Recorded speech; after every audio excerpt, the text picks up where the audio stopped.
জামাই ষষ্ঠীতে বাবুর মা।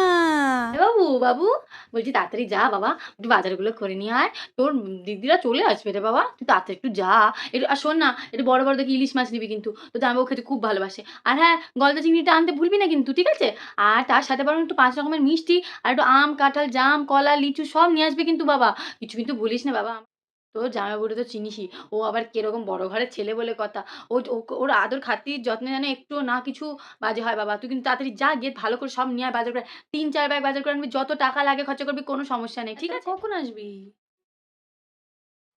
হ্যাঁ, হ্যাঁ, তাড়াতাড়ি চলে আয়, চলে আয়। সব রান্না-বান্না আমার কিন্তু হয়ে গেছে। তোরা শুধু চলে আয় তাড়াতাড়ি সকাল, সকাল। না, না, তোর বৌদি আবার কোথায় যাবে? ওকেও তো যেতে হবে না? এই রাখ, রাখ, রাখ, রাখ, একটু রাখ তো। কি রে বাবু, তুই রেডি হয়ে কোথায় যাচ্ছিস এত সকাল, সকাল? শ্বশুর বাড়ি যাচ্ছি মা। আমার বুকে খুব ব্যথা করছে বাবু। মনে হয় বাঁচবো না। আরে বাবা বাঁচ, বাঁচ।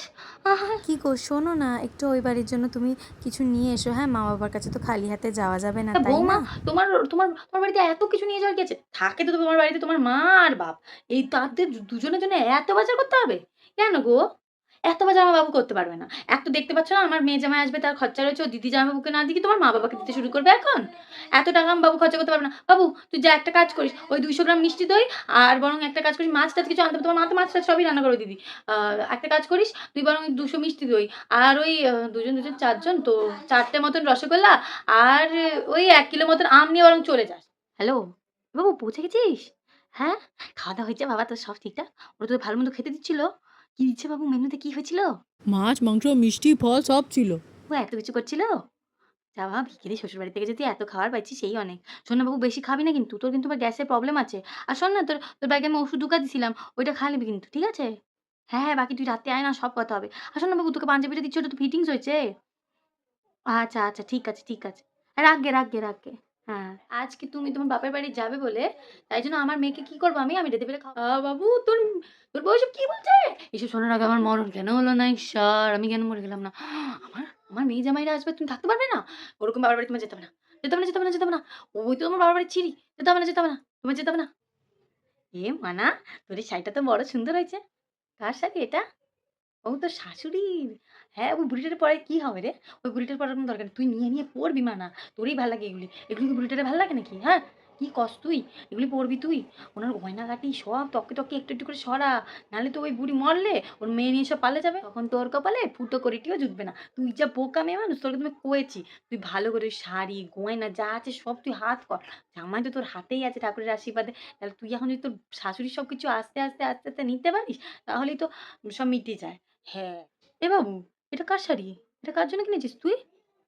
দাম কত নিচ্ছে এটা? ৳১৭০০! এই এত দামি শাড়িটা তুই কার জন্য কিনেছিস? শাশুড়ির জন্য? হায় রে মা! শোন, আমি গৃহপ্রবেশে পেয়েছিলাম একটা অনেক তোর ৯ পিসি একটা শাড়ি দিচ্ছিল। ওইটা নিয়ে গিয়ে ওনাকে দে। উনি সারাদিন কাজকর্ম করে শাড়ি-ফাড়ি পরে উনি ৳১৭০০ শাড়ির মর্মটা বুঝতে পারবে না। তুই এইটা একটা কাজ কর, তুই আলমারিতে তুলে রাখ গে, আমার আলমারিতে তুলে রাখ। আমি পড়বো এটা পরে। আমি যখন তোর দিদির বাড়িতে যাবো, শ্বশুর বাড়িতে, তখন এটা আমি পড়ে যাবো। তুই রেখে দে। তুই একটা কাজ কর, আমার আলমারি থেকে ওই তোর ৯ পিসির দেওয়া শাড়িটা আমি বের করে দিচ্ছি, ওইটা তুই নিয়ে যা। অত ভালো কিছু নিতে হবে না। বাবা! তুমি শাড়ি এনেছো আমার জন্য? বাবা, এত দামি শাড়ি কি দরকার ছিল জামাই এসব আনার? তুমি না আমার।